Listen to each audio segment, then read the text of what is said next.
versículos 1 al 15. Todo tiene su tiempo y todo lo que se quiere debajo del cielo tiene su hora, tiempo de nacer y tiempo de morir, tiempo de plantar y tiempo de arrancar lo plantado, tiempo de matar y tiempo de curar, tiempo de destruir y tiempo de edificar, tiempo de llorar y tiempo de reír, tiempo de endechar y tiempo de bailar, tiempo de esparcir piedras y tiempo de juntar piedras, tiempo de abrazar y tiempo de abstenerse de abrazar. Hay tiempo de buscar y tiempo de perder, hay tiempo de guardar y tiempo de desechar, tiempo de romper y tiempo de coser, tiempo de callar y tiempo de hablar, tiempo de amar y tiempo de aborrecer, tiempo de guerra y tiempo de paz. ¿Qué provecho tiene el que trabaja de todo aquello en que se afana? Yo he visto el trabajo que Dios ha dado a los hijos de los hombres para que se ocupen en él. Todo lo hizo hermoso en su tiempo y ha puesto eternidad en el corazón de ellos, sin que alcance el hombre a entender la obra que ha hecho Dios desde el principio hasta el fin. Yo he conocido que no hay para ellos cosa mejor que alegrarse y hacer bien en su vida, y también que es don de Dios que todo hombre coma y beba y goce el bien de toda su labor. He entendido que todo lo que Dios hace será perpetuo, sobre aquello no se añadirá ni de ello se disminuirá, y lo hace Dios para que delante de él teman los hombres. Aquello que fue ya es, y lo que ha de ser fue ya, y Dios restaura lo que pasó. En el año 1988, el poeta inglés William Ernest Henley publicó un poema sin título que luego sería conocido como Invicto, y que no es otra cosa que un himno, una oda de exaltación al espíritu de lucha, al espíritu de resistencia del ser humano. El expresidente sudafricano Nelson Mandela llevó consigo una copia de este poema durante los más de 27 años que duró su encarcelamiento, la mayoría de ellos en la prisión de Robben Island, como vimos recientemente en una película que se tituló precisamente de esta manera, Invicto. El poema dice en su última estrofa: no importa cuán estrecha sea la puerta ni cuán cargada de castigos la sentencia, soy el amo de mi destino, soy el capitán de mi alma. En otras palabras, en el carro de mi existencia, yo voy sentado en el asiento del conductor, no en el asiento del pasajero. Yo soy el amo y el capitán de mi vida. Ahora, ¿es realmente así? Mis hermanos y amigos, ¿es verdad que nosotros tenemos el control en nuestras manos? Bueno, Salomón responde esta pregunta en el capítulo 3 del libro de Eclesiastés, que vamos a estudiar en esta mañana. Esta es una de las porciones más conocidas del libro y, por cierto, es una de las porciones más mal interpretadas. Este pasaje consta de dos partes. La primera, los versículos 2 al 8, es un poema que gira en torno a la idea del tiempo. La palabra tiempo se repite 29 veces en los primeros 8 versículos del capítulo 3 y una vez más en el capítulo 11. Y luego Salomón nos da algunas observaciones, de lo que él acaba de decir en el poema en los versículos 9 al 15. Ahora bien, ¿es este pasaje una exhortación para nosotros a hacer cada cosa en el momento apropiado, como mucha gente cree que este pasaje enseña? Cada cosa debe ser hecha en su tiempo, en el momento oportuno. Me decía alguien que en el colegio cristiano Logos, este es un versículo que se usa mucho para decir a los niños: niños, hay tiempo para hablar y hay tiempo para callar. Cada cosa tiene su tiempo y nosotros tenemos que tener la sabiduría necesaria para discernir cuándo es el momento para hacer una cosa, cuándo es el momento para hacer la otra. Bueno, ese es un consejo muy sabio, pero la pregunta ¿es de eso que Salomón está hablando aquí? Bueno, si observamos el pasaje con detenimiento, veremos que todas las acciones descritas en el poema, nacer, morir, plantar, cosechar, todas ellas describen acciones humanas, acciones del hombre. Sin embargo, también vemos en el pasaje que a final de cuentas no es el hombre sino Dios el que tiene en sus manos el control. Por ejemplo, en el versículo 10 Dice que es Dios quien asigna a cada cual el trabajo en el que debe ocuparse a lo largo de su vida.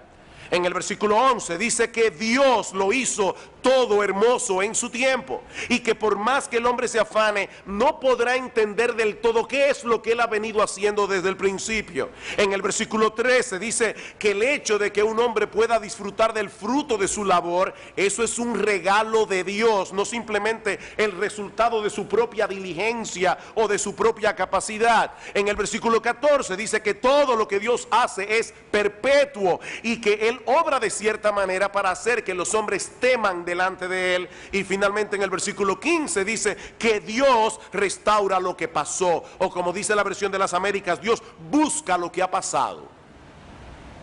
De manera, mis hermanos, que este pasaje no es un llamado para que el hombre trate de entender, trate de discernir cuándo es el momento apropiado para hacer las cosas, sino más bien una poderosa declaración de la soberanía de Dios sobre todas las circunstancias de la vida del hombre.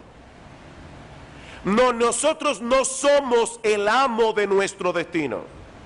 No, nosotros no somos a final de cuentas el capitán de nuestras almas. Hay un refrán que muchos conocemos: el hombre dispone pero Dios, el hombre propone pero Dios dispone. Uno más del campo dice: una cosa piensa el burro y otro el que lo apareja. No, Dios está en control. Y nosotros podemos resumir la enseñanza de este pasaje en dos encabezados que serán los puntos de mi mensaje en esta mañana. En primer lugar, Salomón nos enseña aquí que la soberanía de Dios lo abarca todo. La soberanía de Dios lo abarca todo, desde lo más grande hasta lo más pequeño, desde lo más trivial hasta lo más trascendental. Versículo 1, todo tiene su tiempo y todo lo que se quiere debajo del cielo tiene su hora. Nuestro Dios no solo creó todos los seres y cosas, sino que también gobierna su creación, de tal manera que todas las cosas ocurren en el momento preciso predeterminado por Él. Pablo dice en Efesios capítulo 1, versículo 11, que nuestro Dios hace todas las cosas, no algunas cosas, no el 50% de las cosas. Dios hace todas las cosas según el designio de su voluntad. Todas las circunstancias de nuestras vidas se encuentran bajo el control providencial de Dios. Es por eso que alguien definió el tiempo, y esta definición me encantó. Dice: el tiempo es un fragmento de la eternidad dado por Dios al hombre como una solemne mayordomía. ¿Qué es el tiempo? Es un fragmento de la eternidad que Dios le da al hombre para que el hombre lo administre. Se nos ha confiado, mis amados hermanos, un fragmento de la eternidad para que la administremos para la gloria de Dios. Pero Él sigue siendo soberano sobre toda su creación, como vemos en el poema que sigue a continuación. En los versículos 4 al 8 encontramos 14 pares de actividades opuestas entre sí, y juntas abarcan las diversas o multiformes experiencias de la vida del hombre sobre la tierra. Versículo 2, hay tiempo de nacer y hay tiempo de morir. Toda la vida humana está comprendida entre el nacimiento y la muerte, y tanto una cosa como la otra están en las manos de Dios. Mis hermanos, nadie puede escoger ni el tiempo ni las circunstancias de su nacimiento. A nadie le consultaron para saber en qué familia te hubiera gustado nacer, o en qué país, o en qué época. No, cada uno de esos detalles se encuentra bajo el control providencial de Dios. Dice David en el Salmo 139, 13, porque tú formaste mis entrañas, tú me hiciste en el vientre de mi madre. Él escogió cuál era el vientre en el que él iba a nacer. Así que tu apellido, mi amado hermano, fue escogido por Dios. Tal vez tú querías ser Rothschild, pero eres, qué sé yo, Pérez o qué sé yo. Dios te hizo en el vientre de tu madre, y cada cosa que trajeron tus genes, cada información que trajeron tus genes fue la que Dios quiso darte. Mi embrión vieron tus ojos, dice en el versículo 16 del Salmo 139, y en tu libro estaban escritas todas aquellas cosas que fueron luego formadas sin faltar una de ellas. Nacimos cuando Él quiso que naciéramos, y el día de nuestro funeral también fue decretado por Él. Hablando de la vida del hombre, dice en Job 14:5, y leo de la Biblia de las Américas, que nuestros días están determinados y el número de nuestros meses te es conocido, y has fijado nuestros límites para que nadie pueda sobrepasarlos. Dios le puso un límite a nuestra vida. Nacimos cuando Él quiso que naciéramos, y el día de nuestra muerte también está bajo su control providencial. ¿Y saben qué es lo más extraordinario de la providencia divina? Que Dios controla todas las cosas, Dios gobierna todas las cosas sin anular nuestra responsabilidad y sin dejar de tomar en cuenta nuestra iniciativa. Tú eres tú y haces lo que tú quieres, y Dios controla eso y hace que las cosas ocurran como Él quiere, haciendo que tú actúes como tú quieres. Versículo 2 otra vez.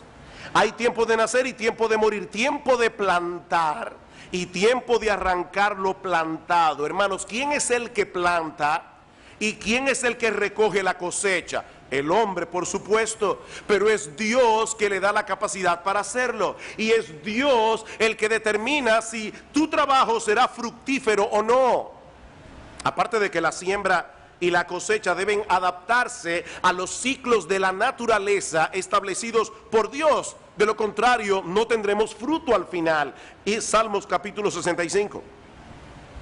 Salmo 65, versículo 9. Miren la visión que tenía el salmista de la soberanía, del control providencial de Dios. Dice en el versículo 9: visitas la tierra y la riegas, en gran manera la enriqueces, con el río de Dios lleno de aguas, preparas el grano de ellos cuando así la dispones, Dios hace que se empapen sus surcos, haces descender sus canales, la ablandas con lluvias, bendices sus renuevos. Tú coronas el año con tus bienes, y tus nubes destilan grosura, destilan sobre los pastizales del desierto, y los collados se ciñen de alegría. Todo eso lo hace Dios. Amén. Él es soberano. De igual manera dice en el versículo 3 que hay tiempo de matar, refiriéndose probablemente a la pena capital que Dios instituyó en Génesis capítulo 9 versículo 6. Hay tiempo en que Dios le ha dado al Estado la potestad de quitarle la vida a alguien, y hay tiempo de curar. Dos personas enferman con la misma enfermedad, uno muere, la otra se cura. La pregunta es, ¿quién determina esto? Dice en Deuteronomio 32, 39 que Dios es el que hace morir y el que hace vivir. Yo hiero, dice Dios, y yo sano. También hay tiempo de destruir y tiempo de edificar. Nosotros vemos eso todo el tiempo. Algunas cosas son edificadas, otras son destruidas, y ninguna de ellas escapa al control soberano de Dios. Él destruyó la torre de Babel, y Él le dio a Salomón la capacidad de construir el templo. Hay tiempo de llorar y tiempo de reír, tiempo de endechar y tiempo de bailar, dice en el versículo 4. En la providencia divina vendrán situaciones de gozo, vendrán situaciones de tristeza. Muchas veces te tocará reír y disfrutar de las cosas disfrutables de este mundo, mi amado hermano, amigo que estás aquí. Otras veces te tocará llorar y lamentar, y tanto una cosa como la otra se encuentran bajo el control soberano de Dios. Dice en Lamentaciones capítulo 3 versículo 37: ¿quién será aquel que diga que sucedió algo que el Señor no mandó? De la boca del Altísimo no sale lo bueno y lo malo. De igual manera hay tiempo de esparcir piedras, hay tiempo de juntar piedras. La tierra de Palestina es una tierra muy pedregosa. De hecho, hay una leyenda que dice que Dios le dio a un ángel un saco lleno de piedras para que la esparciera por el mundo entero, pero el ángel tropezó y la mayoría de las piedras cayeron en Palestina, llena de piedras. Por lo que los agricultores tienen que limpiar el terreno, tienen que recoger las piedras antes de poder arar y plantar. De hecho, nosotros vemos en la misma Biblia que una de las estrategias que se usaban en tiempos de guerra era sembrar de piedras el campo del enemigo para que no pudiera cosechar, dice en Segunda de Reyes capítulo 3 versículo 19. Así que las cosas grandes, las cosas pequeñas están contempladas en el decreto de Dios. Hay tiempo de abrazar y tiempo de abstenerse de abrazar, como muchas veces los suegros tienen que recordarle a sus futuros yernos. Este no es el tiempo de abrazar, amigo, espere la boda. Hay tiempo para todo. Hay tiempo de buscar y tiempo de perder, dice en el versículo 6. Yo estoy seguro que la mayoría de ustedes ha tenido en algún momento de su vida que tomar la decisión de dar por perdida una cosa que se ha extraviado. La buscan, la buscan, la buscan, pero en un momento dado tuviste que desistir porque Dios decidió que siguiera perdida. No la vas a encontrar. ¿O no es así? Y muy relacionado con esto, dice al final del versículo 6 que hay tiempo de guardar y hay tiempo de desechar. Y alguien decía que este versículo nos da autoridad bíblica para vender todo lo que ya no se usa en casa, o para regalarlo a otro que lo necesite. No podemos retenerlo todo el tiempo. Hay tiempo de romper y tiempo de coser. ¿Y eso qué significa? Bueno, en los días de Salomón, las personas solían rasgar sus vestidos cuando estaban atravesando por un periodo de profunda aflicción. Así que lo que Salomón nos está diciendo allí es que vendrán momentos en que el duelo será lo apropiado. Hay momentos de rasgar las vestiduras. Hay momentos en que lo apropiado es el duelo. Y vendrá otros momentos en que tendremos que seguir adelante con nuestras vidas. Hay tiempo para rasgar los vestidos, hay tiempo para remendarlos. Hay tiempo de callar y tiempo de hablar. Tiempos en los que tendremos que esperar en silencio la salvación del Señor en medio de una gran aflicción, como dice Lamentaciones 3:28. Y tiempos en los que tendremos que hablar y clamar. Hay tiempos de amar y tiempo de aborrecer. Hay tiempo de guerra y tiempo de paz. Ven, hermanos, que este no es una exhortación para que nosotros sepamos cuándo es el momento apropiado para hacer las cosas. Bueno, ahora es el momento de odiar. No, eso no es lo que el pasaje nos está enseñando. Lo que Salomón está reconociendo aquí es que las relaciones humanas también están contempladas en el control soberano de Dios. Hubo un tiempo en la historia de Israel en que ellos fueron aborrecidos y fueron esclavizados por los egipcios. Y hubo otro tiempo en que Dios movió el corazón de esos mismos egipcios para que favorecieran al pueblo de Israel y le dieran gratuitamente sus joyas. Hay tiempo de aborrecer y hay tiempo de amar. ¿Cuál es entonces la enseñanza de este pasaje, mis amados hermanos? Que nada, absolutamente nada, desde lo más grande hasta lo más pequeño, desde lo más trascendental hasta lo más trivial, nada escapa al control soberano de Dios. Su providencia lo abarca todo. Dice en Mateo capítulo 10, versículo 29, que ni un pajarillo cae a tierra sin la voluntad de Dios, y que aún los cabellos de nuestra cabeza están contados. Nuestro Dios no dejó el universo al garete, y mucho menos la vida del hombre sobre la tierra. Él es Rey de reyes, hermanos. Él es Señor de señores. ¿Y saben qué? Y gloria al Señor por eso. Él no tiene la menor intención de renunciar de su cargo.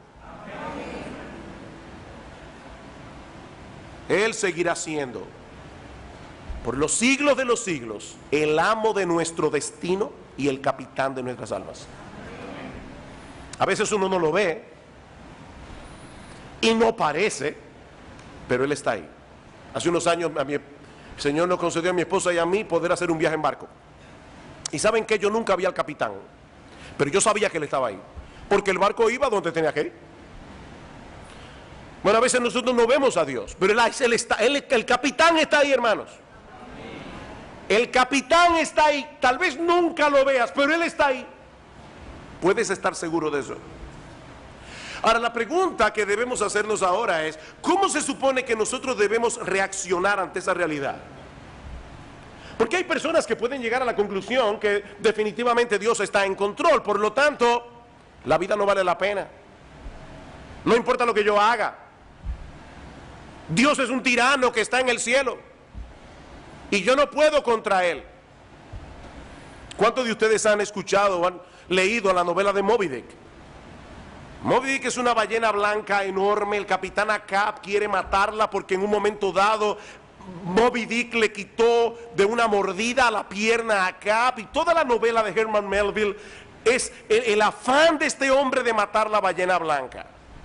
Lo que mucha gente no sabe es que Moby Dick no es en realidad una simple novela de aventuras. Moby Dick es un tratado filosófico. Herman Melville llegó a la conclusión de que Dios es soberano y no soportaba la soberanía de Dios, y quiso escribir un ensayo acerca de esto. ¿Cómo yo me hago viviendo en un mundo en el que Dios es soberano y en el que yo no quiero someterme a ese Dios? Moby Dick no es otra cosa que una imagen del Dios soberano.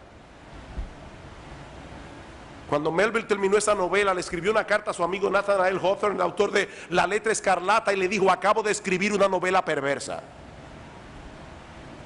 No es una simple novela de aventuras. Es el hombre que se enfrenta ante la realidad de que Dios es soberano. Yo no puedo con Dios. La pregunta es: ¿cómo debemos reaccionar ante la realidad de que todas las cosas que ocurren en la vida, todas las circunstancias de nuestra existencia están bajo el control soberano de Dios? Versículo 9. ¿Qué provecho tiene el que trabaja de aquello en que se afana? Si toda nuestra vida se desarrolla bajo los designios de la providencia de Dios, ¿en verdad podemos por nosotros mismos cambiar el curso de los acontecimientos y hacer que las cosas ocurran como nosotros queremos que ocurran? ¿De verdad tenemos esa capacidad? Dice en Eclesiastés capítulo 9, versículo 11: no es de los ligeros la carrera, ni la guerra de los fuertes, ni aun de los sabios el pan, ni de los prudentes las riquezas, ni de los elocuentes el favor, sino que tiempo y ocasión acontecen a todos dentro del marco de la soberanía de Dios. ¿Quiere esto decir que da lo mismo lo que hagamos en la vida o lo que dejemos de hacer, porque a final de cuentas será lo que será? No, mis hermanos. De hecho, en este mismo pasaje de Eclesiastés capítulo 9, en el versículo anterior, el versículo 10, Salomón dice que todo lo que te viniere a la mano para hacer, hazlo según tus fuerzas. Y unos versículos más adelante dice que la sabiduría es mejor que las armas de guerra. ¿Saben por qué? Porque los hombres sabios tomarán buenas decisiones, y las buenas decisiones suelen producir buenos resultados. Ahora, lo que este pasaje nos está enseñando, mis amados hermanos, amigos que están aquí en esta mañana, es que creer que las cosas dependen enteramente de ti, tarde o temprano te llenará de confusión y de angustia, porque nuestra vida depende de un montón de factores que nosotros no controlamos, que no los controlamos. Un virus de gripe puede echar a tierra el plan mejor planificado. Un virus de gripe. No somos el capitán de nuestras almas.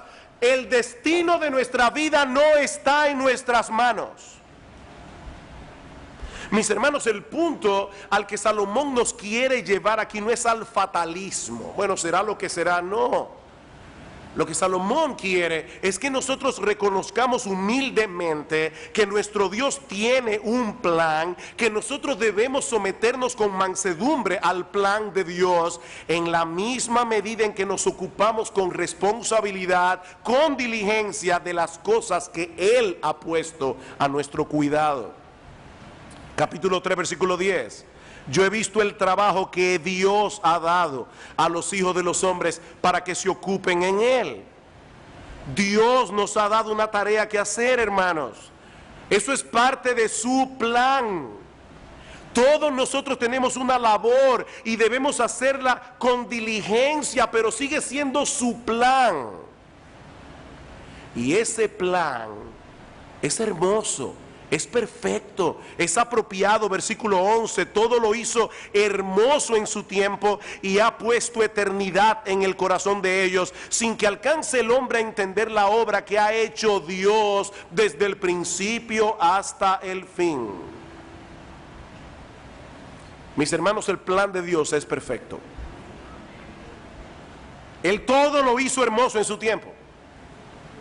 El problema es que nosotros no podemos percibir claramente la belleza de ese plan, porque nuestra perspectiva de las cosas es sumamente limitada y sumamente fragmentada. Nosotros queremos entender la totalidad de lo que Dios está haciendo, pero no podemos. No podemos. Es a eso que Salomón se refiere en el versículo 11, cuando dice que Dios ha puesto eternidad en el corazón de los hombres, pero aún así no alcanzamos a entender la obra que Él ha venido haciendo desde el principio. Como bien ha dicho alguien, nosotros nos parecemos a los miopes que avanzan a tientas a través de un lienzo, de un cuadro de vastas proporciones, en nuestro afán por llegar a captar hasta los más mínimos detalles de su diseño. Nosotros distinguimos lo suficiente como para poder reconocer en parte la cualidad de su textura, pero el diseño total del cuadro escapa a nuestra percepción. Nunca podemos distanciarnos lo necesario como para poder contemplar el cuadro como Dios lo ve. Él está viendo el todo, nosotros vemos una pequeña parte. Y ese es el gran problema del hombre sin Dios. Él desea comprender cuál es el sentido y propósito de todo lo que sucede a su alrededor, pero siempre termina en un callejón sin salida. Le faltan piezas para armar el rompecabezas. Estamos atrapados en el tiempo, pero tenemos eternidad en el corazón. Y esa es la razón por la que ninguna cosa de este mundo puede proveernos satisfacción permanente. Yo sé que esta frase se ha dicho mucho, pero porque se diga mucho no deja de ser verdad. Mi amigo, tú y yo tenemos en el corazón un hueco del tamaño de Dios. Tú puedes tratar de llenarlo con sabiduría, con títulos académicos, con placeres, con diversiones, con riquezas, con posesiones, fama, popularidad. Ese hueco es del tamaño de Dios. Nada lo va a llenar excepto Dios. A mí me encanta cómo lo dice C.S. Lewis en su libro Mero Cristianismo. Escuchen esto: si encuentro en mí mismo un deseo que nada de este mundo puede satisfacer, la explicación más probable es que fui hecho para otro mundo. Sigue diciendo Lewis, si ninguno de mis placeres terrenales lo satisface, eso no demuestra que el universo sea un fraude. Probablemente los placeres terrenales nunca estuvieron destinados a satisfacer esos deseos, sino a excitarlos, a sugerir lo auténtico. Y en otro lugar, en otro libro, Lewis describe este anhelo, y esto sí que es precioso. Lewis describe este anhelo en el corazón del hombre como el olor de una flor que nunca hemos encontrado, el eco de una melodía que nunca hemos escuchado, las noticias de un país que no hemos visitado todavía. Mi amigo, Dios ha puesto eternidad en tu corazón. Eternidad. Te cuesta creer que algún día estarás en un ataúd. Te cuesta creer que esta vida sea todo lo que hay. ¿Sabes por qué? Porque esta vida no es todo lo que hay. Algún día entenderemos plenamente lo que no podemos entender ahora. Pero mientras tanto, Salomón nos da 3 consejos aquí. 3 consejos. En primer lugar, nosotros debemos hacer todo el bien que el Señor nos conceda hacer a lo largo de nuestra vida. Versículo 12, yo he conocido que no hay para ellos cosa mejor que alegrarse y hacer bien en su vida. O alegrarse en hacer bien.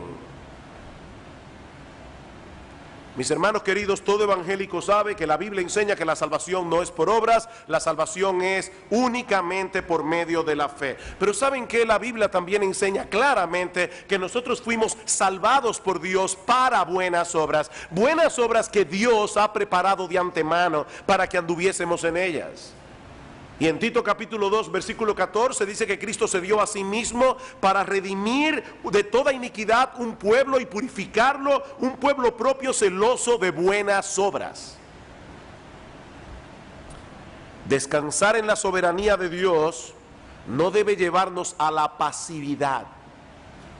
Todo lo contrario, porque Dios lo hizo todo hermoso en su tiempo. Cada creyente debe gozarse en ser parte de ese plan, haciendo con diligencia la labor que le corresponde en el tiempo que Dios le ha provisto.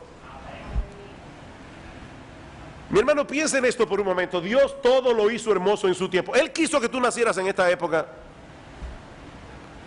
Él te puso en la tierra en este momento para que tú hagas algo. Tú eres parte de su plan. Eso no debe llevarte a cruzarte de brazos, eso debe llevarte a querer hacer lo que Dios quiere que tú hagas. Dice en Daniel capítulo 11 versículo 32 que el pueblo que conoce a su Dios se esforzará y actuará. No, no es un pueblo pasivo. Se esforzará y actuará. Por otra parte, dice Salomón, debemos gozarnos en disfrutar las cosas disfrutables de esta vida mientras podamos disfrutarlas. Versículo 13, y también que es don de Dios que todo hombre coma y beba y goce el bien de toda su labor. Eso ya lo vimos en el mensaje anterior. La capacidad de disfrutar las cosas legítimas que este mundo ofrece es un regalo de Dios. Es un regalo de Dios. A veces voy en el carro y voy oyendo una buena música. Mucha gente sabe que yo soy un fanático de Johann Sebastian Bach. Hermanos, muchas veces me he visto a mí mismo llorando, escuchando a Bach, simplemente alabando a Dios y dándole gloria a Dios por haberle dado a ese hombre la capacidad de componer música tan hermosa y haberme dado la capacidad de poder oírla. Es un don de Dios, es un regalo de Dios. En vez de hacer un ídolo de esas cosas, que es lo que mucha gente hace, debemos alabar a Dios, debemos darle gracias a Dios por permitirnos disfrutarlas dentro de los parámetros establecidos por Él. ¿Recuerdan la historia de las dos muchachas que recibían cartas de los novios? Hay dos muchachas, la internet todavía no existe, no hay correo electrónico. Sus novios están en el extranjero, cada 15 días llega el cartero con una carta del novio. ¿Recuerdan? Una de ellas siempre está ansiosa de que llegue el día 15 para recibir carta del novio. La otra también está ansiosa porque se enamoró del cartero. Ese es el problema de muchas personas, están enamoradas del cartero. Hermanos, las cosas que Dios nos permite disfrutar en este mundo son cartas de amor enviadas por Dios para que nosotros las recibamos con las manos llenas y demos gracias a Dios y alabemos a Dios por esas cosas. No para que hagamos un ídolo de ellas, no para que nos enamoremos del cartero. Y finalmente Salomón nos aconseja en este pasaje que dejemos a Dios ser Dios. Deja a Dios ser Dios. ¿Cómo? Dice alguien, aceptando reverentemente su soberanía sobre el tiempo y la eternidad. Versículo 14, he entendido que todo lo que Dios hace será perpetuo. Sobre aquello no se añadirá ni de ello se disminuirá. Y lo hace Dios para que delante de Él teman los hombres. Aquello que fue ya es, y lo que ha de ser fue ya, y Dios restaura lo que pasó. Este texto es clave para entender esta porción del libro de Eclesiastés y todo el libro. Lo que Salomón está diciendo aquí es que todo lo que Dios hace será perpetuo, en el sentido de que nadie puede alterar lo que Él ha decretado. Nadie puede alterar los decretos de Dios. Nada ni nadie puede frustrar sus planes. Dice Nabucodonosor en Daniel capítulo 4 versículo 35, todos los habitantes de la tierra son considerados como nada, y Él hace según su voluntad en el ejército del cielo y en los habitantes de la tierra, y no hay quien detenga su mano y le diga ¿qué haces? No hay ese que detenga la mano de Dios. Y Dios ha decretado que mientras dure la existencia del hombre sobre la tierra, tendrá que pasar por las mismas experiencias que el resto de los mortales ha tenido que pasar a través de la historia. Esa es la enseñanza del versículo 15. Permítanme leerles ese texto desde la Nueva Versión Internacional. Dice, lo que ahora existe ya existía, y lo que ha de existir existe ya. Dios hace que la historia se repita. Así lo traduce la Nueva Versión Internacional. Dios hace que la historia se repita. Por eso decíamos en un mensaje anterior esa cita de Malcolm Muggeridge que decía, las nuevas noticias no son más que las viejas noticias pasándole a nuevas personas.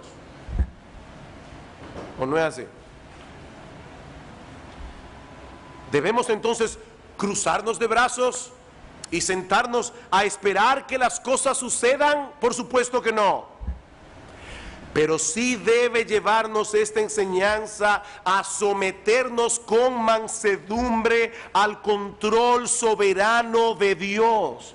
Debemos someternos con mansedumbre y reverencia. Dice en el versículo 14 que Dios hace las cosas como las hace para que los hombres teman delante de Él. Miren, mis hermanos, contemplar a Dios ejerciendo su soberanía en el mundo, haciendo una obra extraordinaria que nosotros no entendemos del todo, eso debe llevarnos a postrarnos en reverencia, en asombro, en admiración delante de Dios. Pero ¿qué clase de Dios es este? ¿Qué clase de Dios? Mis hermanos, nuestro Dios está llevando a cabo un plan sumamente complejo. Y aunque muchas cosas que nos ocurren no parecen en el momento tener ni pies ni cabeza, ¿saben lo que va a pasar al final? Vamos a contemplar extasiados que ciertamente Él hizo todo hermoso en su tiempo. Él lo hizo todo hermoso en su tiempo. Tratemos de visualizar por un momento las repercusiones que tienen las acciones de los seres humanos. Imagínense que cada acción de un ser humano es como una piedra que cae en un estanque de aguas. Los niños que están aquí saben, ¿verdad?, que cuando tiramos una piedra en un estanque de agua, ¿qué pasa? Hay ondas que se forman, ¿verdad?, a partir de esas piedras. Y si tiramos más de una piedra, las ondas de una van a chocar con las ondas de la otra. Son innumerables las repercusiones que cada acción de cada ser humano tiene en la vida de otros. Y eso es algo de lo que nosotros mismos no estamos conscientes, pero vivimos afectando a otros. Vivimos afectando a otras personas, para bien o para mal. Ahora vamos a suponer que en vez de una piedra sean 10 piedras las que han caído en el estanque, y tratemos de visualizar cómo las ondas de estas 10 piedras interactúan unas con otras. Pero ¿qué tal si en vez de 10 fueran 100 piedras, o 1000 piedras, o 1.000.000 de piedras, o 6 billones de piedras en un estanque? Eso nos da una idea aproximada de la enorme complejidad de la providencia divina que gobierna cada una de esas ondas, todo para su gloria y para el bien de su pueblo. ¿Te lo puedes imaginar? Y todo eso, repito, sin eliminar en absoluto la responsabilidad humana. Eso es lo más complejo de esto. El hombre no es un robot. Es un ser creado a la imagen de Dios, con intelecto, con voluntad, con autodeterminación, con emociones. Cuando el hombre toma una decisión, es su decisión, es lo que él deseaba hacer. Él es responsable de lo que hace. Sin embargo, Dios sigue siendo soberano y su plan será llevado a cumplimiento. Hermanos, cuando los hermanos de José vendieron a José, lo hicieron porque lo odiaban, lo hicieron por envidia. Ellos hicieron lo que quisieron. ¿Saben lo que hizo Dios? Dios dejó que los hermanos de José obraran conforme a la impiedad de su corazón. Dios dejó que la envidia de ellos siguiera su curso, porque la envidia de los hermanos de José iba a llevar a cabo el plan de Dios. Y finalmente José tiene que decir a sus hermanos: no me enviasteis vosotros aquí, Dios me envió acá para preservación de vida. ¿Qué clase de Dios es nuestro Dios, hermanos? Como dice Pablo en Romanos capítulo 11, versículo 34, ¿quién entendió la mente del Señor? Y por supuesto la respuesta es nadie. ¿Quién entendió la mente del Señor? No, nadie entendió ni entenderá jamás la mente del Señor. No completamente. Sus juicios son insondables, sus caminos son inescrutables, dice Pablo. O como dice el profeta Isaías, su entendimiento no hay quien lo alcance. Isaías 40, 28. Su entendimiento no hay quien lo alcance. Hace un momento decíamos que el hombre es como un miope contemplando un pequeño pedazo de un enorme tapiz. Déjeme complicárselo un poquito más. No, nosotros no somos como un miope tratando de entender un cuadro enorme, un tapiz enorme. No, es peor que eso. Estamos viendo el tapiz por la parte de atrás, de este lado del cielo. Para nosotros es como una maraña de hilos. ¿Han visto un tapiz de esos tejidos? Uno lo contempla por atrás y lo que uno ve es una maraña de hilos que no sabemos ni de dónde viene ni para dónde va. Pero ¿saben qué, mis hermanos? ¿Saben que algún día nosotros veremos el tapiz por delante? Y nosotros percibiremos, como ahora no podemos percibirlo en este cuerpo mortal, la complejidad, la hermosura de su diseño. Y nosotros alabaremos a Dios y le daremos gloria por cada hilo, le daremos gloria por cada color, por cada textura.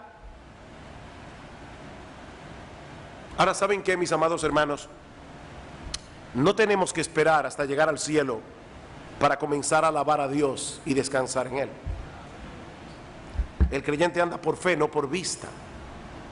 Y por medio de su palabra, ya nosotros conocemos lo suficiente de Dios como para decir junto con el salmista en el Salmo 46, Dios es nuestro amparo, nuestra fortaleza, nuestro pronto auxilio en las tribulaciones. Por tanto, no temeremos aunque la tierra sea removida, se traspasen los montes al corazón del mar, aunque bramen y se turben sus aguas a causa de su braveza. No temeremos. Dios está en control. No, nunca podremos entender plenamente los pensamientos y caminos de Dios, pero sí podemos confiar en Él aunque la vida duela. Porque nuestro Dios es infinitamente sabio, nuestro Dios es infinitamente digno de confianza. ¿Quieres ver un ejemplo extraordinario de cómo Dios ejerce su control providencial sobre las circunstancias de esta vida para llevar a cabo sus decretos soberanos? Estudia la vida del Señor Jesucristo. Estudia la vida de Cristo. Pablo dice en Gálatas capítulo 4 versículo 4: cuando vino el cumplimiento del tiempo, Dios envió a su Hijo, nacido de mujer y nacido bajo la ley. El Señor Jesucristo nació en el momento preciso en que debía nacer, cuando ya todo estaba preparado para ese evento. Y luego esperó pacientemente 30 años, el momento preciso para darse a conocer al pueblo de Israel. ¿Y cuáles fueron las primeras palabras que Cristo predicó en su ministerio público? Marcos 1:15: el tiempo se ha cumplido y el reino de Dios se ha acercado. Arrepentíos y creed en el evangelio. El tiempo se ha cumplido. Cristo tenía un horario establecido por Dios. Es por eso que cuando los judíos quisieron echarle mano antes del momento trazado por Dios en su calendario. Dice en Juan capítulo 7 versículo 30 que no pudieron hacerlo porque aún no había llegado su hora. No había llegado su hora. Cristo iba a dar su vida en la cruz del Calvario, pero en el tiempo de Dios, no en el tiempo nuestro. Dice en Juan 13:1, perdón, que antes de la fiesta de la Pascua, sabiendo Jesús que su hora había llegado, ahí le lavó los pies a los discípulos y orando al Padre en Juan capítulo 17, versículo 1, dice el Señor: Padre, la hora ha llegado, glorifica a tu Hijo, para que también tu Hijo te glorifique a ti. Es por eso que Pablo dice en Romanos 5:6 que Cristo a su tiempo murió por los impíos. A su tiempo. Conforme a ese calendario divino, resucitó de los muertos al tercer día, ascendió a los cielos, está sentado a la diestra de Dios. ¿Y saben qué, mis amados hermanos? En el momento preciso Jesucristo volverá. Amén. Volverá. Primera Timoteo capítulo 6 versículo 13. Me encanta este pasaje. Primera Timoteo capítulo 6 versículo 13. Timoteo, te mando delante de Dios que da vida a todas las cosas, y de Jesucristo que dio testimonio de la buena profesión delante de Poncio Pilato, que guardes el mandamiento sin mácula ni reprensión hasta la aparición de nuestro Señor Jesucristo, la cual a su tiempo mostrará el bienaventurado y solo soberano Rey de reyes y Señor de señores. Jesucristo volverá, y volverá a su tiempo. Amén. Queridos hermanos, nosotros podemos confiar en el Señor y podemos dejar en sus manos las circunstancias de nuestra vida, porque Él sabe lo que Él está haciendo. Él sabe, y Él sabe cuándo es el momento apropiado para llevar a cabo cada cosa. A veces nos da la impresión de que Dios está tardando demasiado. ¿Qué es lo que pasa? No, mis hermanos, nuestro Dios nunca llega tarde. Nuestro Dios nunca llega tarde. Él lo hace todo hermoso en su tiempo. En su tiempo. Dice el salmista en el Salmo 34:1: bendeciré a Jehová en todo tiempo. ¿Por qué? Porque sabemos que Él está en control. Sabemos que no importa la situación por la que estemos atravesando, Dios sabe lo que Él está haciendo. Podemos bendecir a Jehová en todo tiempo. Mas yo en ti confío, dice David en el Salmo 31, en tu mano están mis tiempos. Wow, en tu mano están mis tiempos. Aún el tiempo de endechar, aún el tiempo de llorar, aún el tiempo del duelo, aún el tiempo de rasgar los vestidos. En tu mano están mis tiempos. Y ahora yo te pregunto, mi amado hermano, mi amada hermana, ¿tú confías en el Señor? ¿Tú confías en que el Señor está en control y que algún día todas las cosas incluidas en su plan soberano redundarán para su gloria y para el bien de tu alma? Aún aquellas que ahora mismo te parecen que no tienen ni pie ni cabeza. ¿Puedes tú esperar pacientemente la salvación del Señor? Y orar al Señor, y orar al Señor un día, una semana, un mes, un año, 10 años, 20 años. En estos días leí una cosa sorprendente. John Flavel, un gran ministro puritano, predicó un sermón en una iglesia y le oró al Señor: Señor, yo quiero que este sermón salve a algunos. Había un jovencito sentado en la iglesia con 15 años de edad que no prestó para nada atención al llamado del evangelio en ese momento. Vivió una vida perdida, completamente perversa. Llegó a los 100 años de edad. Y cuando ese jovencito tenía 100 años de edad, recordó vívidamente ese sermón que había escuchado a los 15 años, 85 años atrás, y se convirtió al Señor. Es oración de Flavel. fue respondida en su tiempo. En su tiempo. Y si hay alguno aquí que todavía no ha venido a Cristo en arrepentimiento y fe, mi amigo, este pasaje tiene algo que enseñarte a ti también. El Dios que tiene en sus manos el control de las cosas te trajo hoy a esta iglesia. Dios te trajo aquí. Y Dios te trajo para que escuches su palabra, porque Él hoy te está dando la oportunidad. Hoy el Dios que maneja el tiempo te está dando la oportunidad de venir a Cristo en arrepentimiento y fe. Dice en 2 Corintios capítulo 6, en tiempo aceptable te he oído y en día de salvación te he socorrido. He aquí ahora es el tiempo aceptable. He aquí ahora el día de la salvación. Este es el tiempo de Dios. Tú no tienes la menor idea de lo que va a pasar con tu vida mañana. Lo único que sabemos es que ahora estás escuchando su palabra, ahora estás en medio de su pueblo, ahora tienes tiempo de venir a Cristo en arrepentimiento y fe. Mi amigo, no desprecies la oportunidad que Dios está dando. Este es el tiempo aceptable. Este es el día de la salvación. Yo les propongo, hermanos, no pensaba cantar ningún himno al final de este culto, pero yo creo que podemos cantar otra vez Sean a ti, oh Dios. Cuando lo estaba escuchando allí durante el culto, me di cuenta que era perfectamente apropiado para meditar en lo que hemos oído hoy. Todo tiene su tiempo. Dios tiene control del tiempo. En su tiempo, y que por más que el hombre se afane, no podrá entender del todo qué es lo que él ha venido haciendo desde el principio. En el versículo 13 dice que el hecho de que un hombre pueda disfrutar del fruto de su labor, eso es un regalo de Dios, no simplemente el resultado de su propia diligencia o de su propia capacidad. En el versículo 14 dice que todo lo que Dios hace es perpetuo y que Él obra de cierta manera para hacer que los hombres teman delante de Él. Y finalmente en el versículo 15 dice que Dios restaura lo que pasó, o como dice la versión de las Américas, Dios busca lo que ha pasado.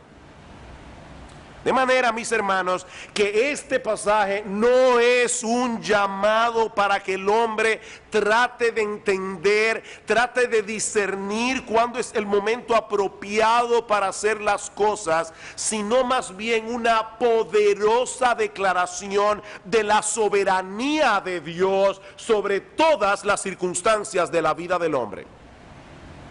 No, nosotros no somos el amo de nuestro destino. No, nosotros no somos a final de cuentas el capitán de nuestras almas. Hay un refrán que muchos conocemos, el hombre.